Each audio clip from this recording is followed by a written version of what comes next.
America और रूस की पॉलिसी मेकर्स को इस बात का जरा भी अंदाजा नहीं था कि इंडिया अचानक समुद्र में इतना बड़ा गेम खेलने वाला है।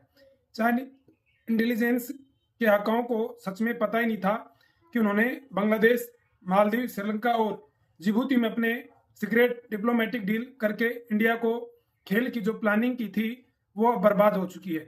क्योंकि 27 से 29 जून के बीच में जो कुछ हुआ उसने चाइना की हर गलत फहमी को हमेशा के लिए चकनाचूर कर दिया। तो इंडिया के पीएम नरेंद्र मोदी ने केवल 3 दिन, जी हाँ केवल 3 दिन की यात्रा के अंदर एक ऐसा जियो पॉलिटिकल तूफान मचा डाला जिसकी उम्मीद चाइना ने कभी भी नहीं की थी। जो काम करने में अमेरिका जैसे पावरफुल देश को भी सालों लग जाते हैं वह इंडिया ने केवल 3 दिन के अंदर कर डाला। इंडिया ने चाइना को वह हाई वोल्टेज झटका दे डाला जिसकी गूंज बीजिंग से लेकर साउथ चाइना तक पूरी तरह से सुनाई दे रही है। दुनिया के तमाम बड़े सुपर पावर देश टकटकी लगाकर यह देख रहे थे कि आखिर भारत के प्रधानमंत्री एक छोटे से द्वीपीय देश में 3 दिनों के लिए क्यों डेरा डाले हुए हैं। आखिर इस देश में ऐसा क्या छुपा हुआ है जो सीधे तौर पर चाइना की कमर तोड़ रहा है। और सबसे बड़ा सस्पेंस है कि इसरो और हमारी DRDO ने मिलकर वहां एक ऐसा कौन सा टॉप सीक्रेट मिलिट्री एग्रीमेंट कर लिया जो आज तक इंडिया के इतिहास में किसी ने नहीं किया था। आज हम इस सस्पेंस से पर्दा उठाएंगे। हम बताएंगे कि कैसे पीएम मोदी ने केवल 3 दिनों के अंदर चाइना का पूरा स्ट्रेटेजिक गेम ही पलट कर रख दिया। तो दोस्तों उससे आगे बढ़े पहले आप मेरे चैनल को सब्सक्राइब कर ले, फॉलो कर ले, वीडियो को लाइक करें और हर व्यक्ति तक ये वीडियो शेयर कर दें और कमेंट में जय हिंद जरूर लिखें। तो दोस्तों मैं आपको बताऊंगा कि वह टॉप सीक्रेट इंटेलिजेंस ऑपरेशन क्या है जिसे दुनिया से छिपाया गया और कैसे इंडिया ने बिना एक गोली चलाए चाइना को उसी के बने हुए जाल में हमेशा के लिए फंसा दिया। दोस्तों इस पूरे जियो पॉलिटिकल मास्टर स्ट्रोक को गहराई से समझने के लिए आपको सबसे पहले यह समझना होगा कि आखिर सेशल्स इंडिया के लिए इतना जरूरी क्यों है, जिसकी बात मैंने पिछले अपने वीडियो में की थी। और वेस्टर्न पावर इसे इतनी ज्यादा अहमियत क्यों दे रहा है। दोस्तों ग्लोबल मैप के ऊपर देखने पर सेशल्स महज एक छोटा सा एक आइलैंड दिखाई देता है जिसमें कुल 1500 छोटे छोटे द्वीप हैं, जो एक छोटा सा बिंदु नजर आता है महासागर के बीच, जिसकी आबादी केवल 1 लाख है और इसका कुल जमीनी क्षेत्रफल सिर्फ 455 स्क्वायर किलोमीटर है। लेकिन खेल जमीन का नहीं बल्कि समुद्र का है। इस देश का एक्सक्लूसिव इकोनॉमिक जोन यानी कि लगभग 13,70,000 स्क्वायर किलोमीटर की विशाल समुद्री इलाके के केंद्र में फैला हुआ है। तो दोस्तों जियोपॉलिटिकल और ग्लोबल ट्रेड की दुनिया के अंदर सेशल्स जो है पश्चिमी इंडियन का एक ऐसा टोल प्लाजा है जिसकी दरवाजे से होकर पूरी दुनिया का लगभग 60% से ज्यादा समुद्री ट्रेड गुजरता है। मिडिल ईस्ट की खाड़ी देशों से निकलने वाला क्रूड ऑयल जो यूरोप और एशिया की पूरी इकोनॉमी को बूस्ट करता है वो इसी लाइन ऑफ कम्युनिकेशन यानी कि इसी हिंद महासागर से गुजरता है, सेशल्स के पास से गुजरता है। दुनिया का सीधा सा रोल है कि जो भी कंट्री सेशल्स के अंदर अपनी मिलिट्री और डिप्लोमेटिक पकड़ को मजबूत रखेगी इस पूरे ग्लोबल सप्लाई चेन और समुद्री रास्तों को पूरी तरह से कंट्रोल कर सकती है। तो ब्रिटेन और अमेरिका जैसे देश हमेशा से चाहते थे कि वेस्टर्न इंडियन समुद्र यानी कि जो वेस्टर्न हिंद महासागर है उसके अंदर फ्रीडम ऑफ नेविगेशन बनी रहे। और उन्हें पता कि चाहे PLA ने भी इस इलाके के अंदर घुसपैठ करके पूरे ग्लोबल ऑर्डर को डिस्टर्ब करना चाहती है, लिहाजा पूरी दुनिया की नजरें पीएम मोदी की इस दौरे पर टिकी हुई हैं। लेकिन दोस्तों असली सवाल यहीं से शुरू होता है कि चाइना ने इंडिया को जो जाल में फंसाने के लिए जो प्लान बनाया था और इंडिया ने उसी हाई वोल्टेज झटका दे दिया है। कैसे दिया है समझिए। चाइना पिछले कुछ दिनों से एक स्टिंग ऑफ स्ट्रेटेजिक पर काम कर रहा था। उसने अफ्रीका की जिबूती के अंदर अपना फर्स्ट मिलिट्री बेस बनाया, पाकिस्तान के अंदर ग्वादर पोर्ट बना लिया, श्रीलंका के हरबन टोटा में पोर्ट को किराए पर ले लिया और मालदीव के अंदर दैट पॉलिसी के तहत अपना प्रभाव जमा लिया। हाल ही के अंदर चाइना ने बांग्लादेश के साथ में कुछ सीक्रेट मिलिट्री और इकोनॉमिक डील करके इंडिया के फ्रंट के ऊपर एक नया प्रेशर पॉइंट बनाने की कोशिश की है। उसका भी पोर्ट उसने हथिया लिया। इसके अलावा म्यांमार की पोर्ट के ऊपर भी कब्जा करके बैठा हुआ है। उस बीजिंग का प्लान बहुत क्लियर है, यानी कि चाइना का प्लान क्लियर है यहाँ पर कि इंडिया को उसके पड़ोस में ही उलझाकर रख लिया जाए ताकि इंडिया अपनी जो मैरीटाइम सिक्योरिटी है उस पर फोकस ही नहीं कर पाई। चाइना को लगा कि उसने इंडिया को डिफेंसिव मोड के अंदर ढकेल दिया है, अब इंडिया इसी में उलझा रह जाएगा। लेकिन जो पॉलिटिकल के अंदर इंडिया का काउंटर अटैक हुआ, जियो पोलिटिक के अंदर जो इंडिया ने काउंटर अटैक किया, वो चाइना समझ ही नहीं पाया। भारत ने समुद्र के बीचों बीच, और वो भी मेनलैंड से 16 किलोमीटर दूर, चाइना से जो मेनलैंड है उससे 16 किलोमीटर दूरी सेशल्स के अंदर जो हुआ, वो चाइना कभी नहीं भूल सकता। दोस्तों, इंडिया की स्ट्रेटेजिक थिंकर्स भली भांति जानते हैं कि चाइना की इकोनॉमिक ऑक्सीजन यानी कि कच्चा तेल है, वहीं से होकर गुजरता है हिंद महासागर से। अगर इंडिया सेशल्स से क्रिटिकल मैरीटाइम चोक पॉइंट्स पर अपना मिलिट्री इंटेलिजेंस दबदबा कायम कर लेगा तो चाइना का बांग्लादेश से मालदीव में किया गया सारा खेल अपने आप जीरो हो जाएगा। और ठीक ही काम पीएम मोदी ने इन 3 दिनों के अंदर बहुत ही आक्रामक तरीके से करके दिखाया। दोस्तों, जो बात सामने दिख रही है वह असली खेल उससे भी कहीं ज्यादा बड़ा है, और यहीं पर एंट्री होती है उस टॉप सीक्रेट डील की जिसने ग्लोबल इंटेलिजेंस एजेंसीज को भी चौंका करके रख दिया है। इस देश की यात्रा के अंदर इसरो और डीआरडीओ के लिए एक ऐसा सीक्रेट समझौता हुआ जो आज तक इंडिया के इतिहास में किसी ने भी नहीं किया था। इंडिया ने अपनी जमीन के बाहर कभी भी और मिलिट्री इंटेलिजेंस का इंटीग्रेट नहीं बनाया था, लेकिन अब सेशल्स में यह रिकॉर्ड टूट गया। रिपोर्ट्स और डिफेंस के मुताबिक इसरो और डीआरडीओ ने मिलकर सेशल्स में इंडिया का first integrated overseas speech and naval tracking command establish कर दिया है। तो आप जानते हैं कि चाइना अक्सर अपनी युआन क्लास की स्पाइस जेट ने हिंद महासागर के अंदर भेजता रहता है ताकि वह इंडिया की मिसाइल टेस्ट और इसरो के रॉकेट लॉन्चर की जासूसी करता रहे।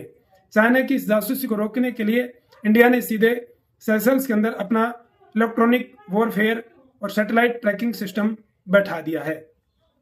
इसरो यहाँ अपना telemetry tracking and command station upgrade कर रहा है जो इंडिया की खुद की नेविगेशन सिस्टम से भी जुड़ा होगा।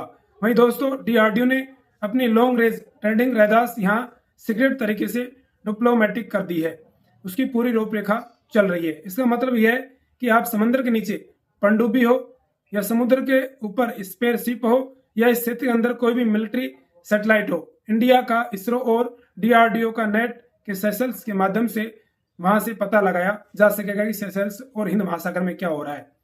ये सब हम दिल्ली में बैठ करके चाइना की हर मूवमेंट को ट्रैक कर सकेंगे। ये एक ऐसा महत्वपूर्ण कदम है जिसमें चाइना की इलेक्ट्रॉनिक सर्विलांस नेटवर्क को उसी की भाषा में जवाब दिया है। और दोस्तों, यहाँ वह पॉइंट है जिसे ज्यादातर लोग मिस कर रहे हैं। पीएम मोदी के इस देश की विजिट के दौरान 19 ऐसे ऐतिहासिक एग्रीमेंट और डील साइन हुई हैं जिन्होंने सेशल्स को पूरी तरह से इंडिया के डिफेंस एंड इकोनॉमिक सिस्टम के साथ जोड़ दिया है। तो चाइना सिर्फ क्या करता, वह जमीन हड़प सकता है और क्या कर सकता है, छोटे देशों की जमीन हड़प लेता है, कब्जे कर लेता है, पोर्ट किराए पे ले लेता है, ऐसा ही करता है। लेकिन इंडिया ने कैपेसिटी बिल्डिंग का नया रास्ता चुना है। इस यात्रा के दौरान इंडिया ने सेशल्स के समुद्री सुरक्षा को अवैध बनाने के लिए $175 मिलियन की एक बहुत बड़ी असिस्ट पैकेज को मंजूरी दी है, यानी कि $100 मिलियन का सहायता दी है उस देश को। डिफेंस सेक्टर में इंडिया ने सेशल्स कोस्टल गार्ड के ऑपरेशन ताकत को कई गुना बढ़ाने के लिए उन्हें एक बेहद एडवांस फास्ट पेट्रोल वेपन्स उपहार के अंदर। इसके अलावा दोस्तों, सेशल्स डिफेंस फोर्सेज को टाइम यूटिलिटी व्हीकल्स और 5 सेट अगर रैपिड क्लास सौंपी है और डोनियर एयरक्राफ्ट को ग्लास कॉकपिट टेक्नोलॉजी से अपग्रेड करने का जिम्मा भी भारत ने उठाया है। इतना ही नहीं दोस्तों, उनकी नेशनल डे परेड के अंदर इंडियन नेवी के 2 आधुनिक युद्धपोत और इंडियन आर्म्ड फोर्सेज की एक विशेष टुकड़ी ने भी कदमताल की है। यह दुनिया को और खास करके चाइना को सीधा अल्टीमेटम है कि इंडिया ने सिर्फ डिफेंस ही नहीं बल्कि डिप्लोमेसिक, डिजिटल, इंफ्रास्ट्रक्चर, हेल्थ और स्पेस सेक्टर के अंदर चाइना को पूरी तरह से कैच कर लिया है। पीएम मोदी ने सेशल्स के अंदर इंडिया का यूपीआई लॉन्च करने के लिए national payments corporation of India यानी कि एनपीसीआई और सेंट्रल बैंक ऑफिसर्स के बीच एक बेहद अहम एमओयू करवाया, यानी कि जिस प्रकार से हम भारत में ऑनलाइन लेन देन करते हैं, डिजिटल पेमेंट करते हैं, ऐसा ही उस देश में करने का प्रयास किया जा रहा है। इंडिया के डिजिटल पब्लिक इंफ्रास्ट्रक्चर का यह ग्लोबल विस्तार चाइना के डिजिटल डोमिनेशंस को सीधा चैलेंज कर रहा है। हेल्थ सेक्टर के अंदर इंडिया ने 6 एडवांस एम्बुलेंस गिफ्ट की है, वहां पर जन औषधि योजना को भी वहां पर लागू करने का प्रयास किया जा रहा है, उसके लिए भी एग्रीमेंट साइन हुआ है जिससे सेशल्स के लोगों को सस्ती और क्वालिटी इंडियन मेडिसिन मिल सके। उसको एक्सपीडिशन तृतीय यानी कि कफन संधि से लेकर के Sushma Swaraj institute of foreign service के साथ कैपेसिटी बिल्डिंग, ताकि इंडिया ने 19 अलग अलग सेक्टर्स के अंदर एग्रीमेंट करके सेशल्स को चाइना से पूरी तरह से बिना युद्ध किए अलग कर दिया है, यानी कि युद्ध भी नहीं किया वो हमारे फेवर में भी आ गए, हमने वहाँ पर अच्छा काम भी कर दिया है। यानी कि बहुत जबरदस्त कूटनीतिक यहाँ पर इंडिया ने चली है। इस दौरे के दौरान पीएम मोदी ने एक और बहुत बड़ा कूटनीतिक इतिहास रचा है। पीएम मोदी दुनिया के फर्स्ट एक इंडियन ट्रांजिस्टर बन गए जिन्होंने 20 कंट्रीज की पार्लियामेंट या नेशनल असेंबली को संबोधित किया। सेशल्स की नेशनल असेंबली में खड़े होकर के पीएम मोदी ने ग्लोबल साउथ की आवाज को बुलंद किया और डेवलप नेशंस को सीधा आईना दिखाया, जो विकसित देश हैं उनको दिखाया कि किस तरह से छोटे देशों को हम साथ लेकर के चलते हैं। पीएम मोदी बहुत ही क्लियर कहा कि विकास होना भी चाहिए लेकिन जलवायु के साथ न्याय भी होना चाहिए। उन्होंने याद दिलाया कि 2015 के अंदर पीएम बनने के बाद उनकी फर्स्ट विदेश यात्रा जो जलवायु से संबंधित थी, जलवायु की सुरक्षा के लिए थी। जो छोटे देश होते हैं वो जलवायु संरक्षण करते हैं, बड़े देश नुकसान पहुंचाते हैं।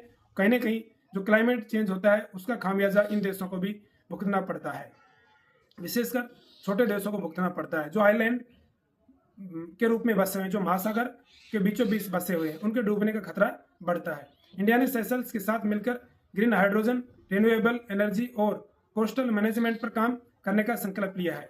सेशल्स ने इंडिया की son of disaster resistant infrastructure यानी कि सीबीआई में भाग लेने का फैसला भी किया है। पीएम मोदी का यह विजन चाइना के उस डिस्ट्रिक्ट मॉडल के बिल्कुल उलट है जहां इंफ्रास्ट्रक्चर के नाम पर इकोलॉजी को और इकोनॉमी को पूरी तरह से तबाह कर दिया जाता है, वहां की जलवायु को तबाह कर दिया जाता है। भारत उससे हट करके काम करता है। इंडिया का असली खेल सिर्फ डिप्लोमेटिक विजिट्स या फिर सामान्य डिफेंस तक सीमित नहीं है, बल्कि इंडिया ने सेशल्स के अंदर एक ऐसा सीक्रेट मिलिट्री बेस भी तैयार कर लिया है जिसने चाइना की नींद उड़ा दी है। तो सीक्रेट ऑपरेशंस की दुनिया भर में डिफेंस एक्सपर्ट रही है, उसका सबसे बड़ा हिस्सा है। और जब आइलैंड प्रोजेक्ट चाइना को लगता था कि वो अपनी फॉरेन फंडिंग के जरिए सेशल्स की स्थानीय राजनीति को मैनिपुलेट कर लेगा, लेकिन इंडिया ने बैकडोर डिप्लोमेसी के जरिए जंक्शन आइलैंड को लेकर के बेहद ही खामोश लेकिन खतरनाक मिलिट्री डील कर ली, यानी कि चाइना को पता भी नहीं चला। और हमने चाइना के पड़ोस में ही एक ऐसा काम कर दिया कि अब चाइना अपनी आंख हाथ पे हाथ रख कर सोच रहा है कि ये क्या हो गया। 11.6 किलोमीटर के अंदर फैले इस द्वीप पर इंडिया एक ज्वाइंट नेवल और एयर फैसिलिटी डेवलप कर रहा है। यह जगह रणनीतिक रूप से इतनी ज्यादा जरूरी है कि यहाँ से पूरे मेडागास्कर चैनल और अफ्रीका के पूरी तट पर 24 घंटे पैनी नजर रखी जा सकती है। इंडिया ने वहां पर एयर स्ट्रिप का बोर्ड स्थापित किया है। इंडिया का यह military infrastructure western Indian ocean के अंदर एक शेयर की तरह काम करेगा, हमारा एयरक्राफ्ट कैरियर की तरह काम करेगा। जरा ध्यान से समझे, आखिर इंडिया ने चाइना की कमर तोड़ने के लिए और उसकी समुद्री हलचल पर 24 घंटे निगरानी के लिए जो मास्टर प्लान बनाया है, जिसे कूटनीतिक और सैन्य भाषा में कोस्टल सर्विस राडार सिस्टम यानी कि CSRS कहते हैं। इंडिया ने सेशल्स के अलग अलग आउटर आइलैंड्स के ऊपर बेहद पावरफुल तटीय राडार सिस्टम का एक पूरा नेटवर्क स्टेब्लिश कर दिया है। दोस्तों, ये इतनी पावरफुल राडार सिस्टम है, अगर कोई भी चाइनीज न्यूक्लियर सबमरीन या फिर खुफिया युद्धपोत मलक्का स्टेट से होते हुए या अफ्रीका तट के सहारे हिंद महासागर में छिप करके घुसने की कोशिश करते हैं, तो हमारी जो रैदास जो सैटेलाइट है उनकी सटीक लोकेशन, स्पीड और सिग्नेचर तुरंत ही डिकोड कर लेगी। और सबसे बड़ा मास्टर स्ट्रोक यह है कि इस राडार का सीधा लाइव जो टेलीकास्ट है जो सैटेलाइट्स के माध्यम से हमारे इंडिया में जो गुरुग्राम में मौजूद इंडियन नेवी का जो कार्यालय है वहां पर पहुंचेगा, जो इंफॉर्मेशन मैनेजमेंट बैलेंस सेंटर है वहां पर पहुंच जाएगा। जरा सोचिए, सेशल्स के राडार से जो समुद्र के अंदर देख रहे होते हैं उनका सीधा लाइव टेलीकास्ट इंडिया की नेवी भी अपने हेडक्वार्टर के अंदर बैठ करके मॉनिटर कर रही होती है। यानी कि सेशल्स की आंखें पूरी तरह से इंडिया के दिमाग से जुड़ चुकी हैं। तो उसको इंडिया और सेशल्स के रिश्ते सिर्फ स्ट्रेटेजिक नहीं बल्कि इसके पीछे एक बहुत गहरा कल्चरल और हिस्टोरिकल कनेक्शन भी है, जिसे पीएम मोदी ने इस यात्रा के दौरान बेहद मजबूत कर दिया है। तो आपको यह जानकर हैरानी होगी, जो मैंने पिछले वीडियो में बताया था कि इंडिया से उनका रिश्ता जो है 256 साल पुराना है। उन्हें जब वहां पहली बार बस्ती बसाई गई थी तो वहां पहुंचने वाले 27 लोगों में 5 इंडियंस भी शामिल थे। बाद में बिहार, तमिलनाडु और गुजरात से भी बड़ी तादाद में वहां इंडिया से लोग जाकर के बस गए। सेशल्स की 1,20,000 की आबादी में लगभग हर जो नागरिक है कहीं ना कहीं इंडियन ओरिजिन से मिलता जुलता है। यहाँ तक कि सेशल्स के प्रेसिडेंट रामखिलावन का संबंध भी बिहार के गोपालगंज जिले से है। तो दोस्तों, ये इंडियन डायस्पोरा दोनों देशों के बीच एक जिंदा पुल का काम करता है। यही कारण है कि जब वे इंडिया के पीएम वहां पर पहुंचते हैं तो सड़कों पर जो अपनापन और भारी उत्साह देखने को मिलता है वह चाइना के किसी भी लीडर के लिए पूरी तरह से इम्पॉसिबल है। पीएम मोदी ने सेशल्स के अंदर बसे इसी इंडियन कम्युनिटी से मुलाकात की और दोनों देशों के बीच की 50 साल पूरे होने पर, जो रिश्तों के जो 50 साल हुए पूरे होने पर एक स्मारक लोगो भी रिलीज किया गया। चाइना के लिए सबसे बड़ा झटका वो पल था जब president doctor Patrick Herminie ने पीएम मोदी को सेशल्स का सर्वोच्च सम्मान यानी कि गार्जियन ऑफ डब्ल्यू रोजेन प्रदान किया। यह अवार्ड कोई साधारण मेडल नहीं है, बल्कि यह चाइना की डिप्लोमेसी के मुंह पर एक करारा तमाचा है। यह सम्मान पीएम मोदी के स्टेबल डेवलपमेंट, ग्रीन ग्रोथ और एनवायरमेंट फ्रेंडली पॉलिसीज को वैश्विक मान्यता दिलाना है। ग्लोबल साउथ के देश अब चाइना के विनाशकारी इंफ्रास्ट्रक्चर मॉडल को पूरी तरह से रिजेक्ट कर रहे हैं। वे इंडिया को सिर्फ एक मिलिट्री पावर के रूप में नहीं, बल्कि एक जिम्मेदार ग्लोबल लीडर के रूप में भी देख रहे हैं, जो उनके समुद्र और पर्यावरण की रक्षा कर सकता है। उसको पिछले ही महीने यानी कि मई 2026 के अंदर यूनाइटेड नेशन के एग्री ऑर्गेनाइजेशन ने पीएम मोदी को भी मेडल प्रदान किया था। तो एक महीने के अंदर ही दो बड़ी वैश्विक सम्मान इस बात का क्लियर सिग्नल है कि वर्ल्ड ऑर्डर अब तेजी से इंडिया के फेवर में शिफ्ट हो रहा है और चाइना का नैरेटिव पूरी तरह से फेल हो रहा है।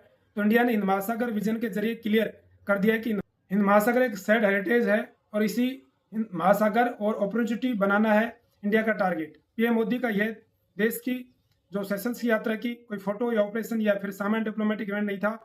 यह ग्लोबल पावर प्ले की उस बोर्ड की एक ऐसी एग्रेसिव चाल थी जिसने ड्रैगन चीन की विस्तारवादी मंसूबों की रीढ़ तोड़ दी।